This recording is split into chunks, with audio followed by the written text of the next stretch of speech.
আগামী ১২ ফেব্রুয়ারি অনুষ্ঠিত জাতীয় সংসদ নির্বাচনে যশোর ৫ আসনের জনগণের মনোনীত স্বতন্ত্র এমপি প্রার্থী ও উপজেলা বিএনপির সাবেক সভাপতি আলহাজ অ্যাডভোকেট শহীদ মোহাম্মদ ইকবাল হোসেন বলেছেন, অবহেলিত এই এলাকার সার্বিক উন্নয়নে কলস প্রতীকে ভোট দিন। তিনি বলেন, কলস প্রতীকে ভোট দিয়ে মনিরামপুরে উন্নয়ন ও অগ্রগতির শীর্ষে নিয়ে যান। বৃহস্পতিবার বিকাল থেকে রাত পর্যন্ত তিনি মনিরামপুর উপজেলার রাজগঞ্জ বাজার সহ ঝাপা ইউনিয়নের বিভিন্ন এলাকা ঘুরে স্থানীয় ভোটারদের সঙ্গে কুশল বিনিময় ও গণসংযোগকালে তিনি প্রধান অতিথির বক্তব্যে এ কথাগুলো বলেন।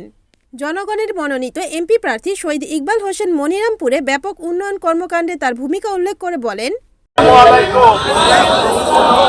আমি অ্যাডভোকেট শহীদ মোহাম্মদ ইকবাল হোসেন আগামী 12 তারিখে 12ই ফেব্রুয়ারি অনুষ্ঠিত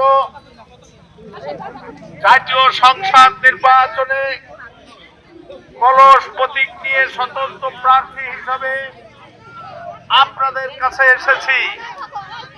আমি এই হানুয়ার গ্রামে আজকে নতুন আসিনি। আমি আমার দীর্ঘ রাজনৈতিক জীবনে 1979 সাল থেকে আজ পর্যন্ত অনেকবার আপনাদের মাঝে এসেছি। আপনাদের সাথে আমার দেখা সাক্ষাৎ হয়েছে এবং আমি আপনাদের সাথে মিলেমিশে থেকেছি। আর অন্য যে সমস্ত প্রার্থীরা রয়েছে তারা নির্বাচনের সময় উদয় হয়, নির্বাচনের সময় আসে, এরপরে তাদের পাওয়া যায় না।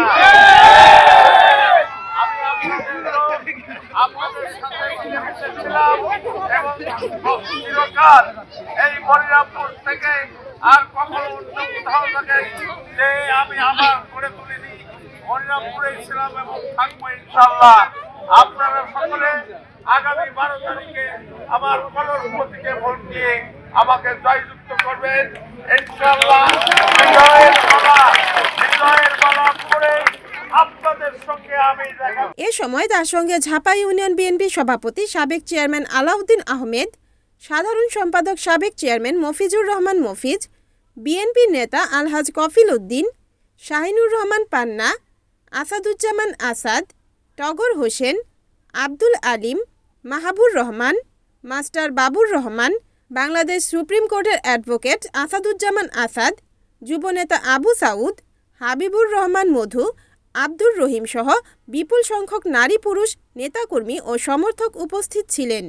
এ সময় উপস্থিত নেতাকর্মীরা কলস মার্কার পক্ষে স্লোগান দেন এবং প্রার্থীর পক্ষে ভোট প্রার্থনা করেন।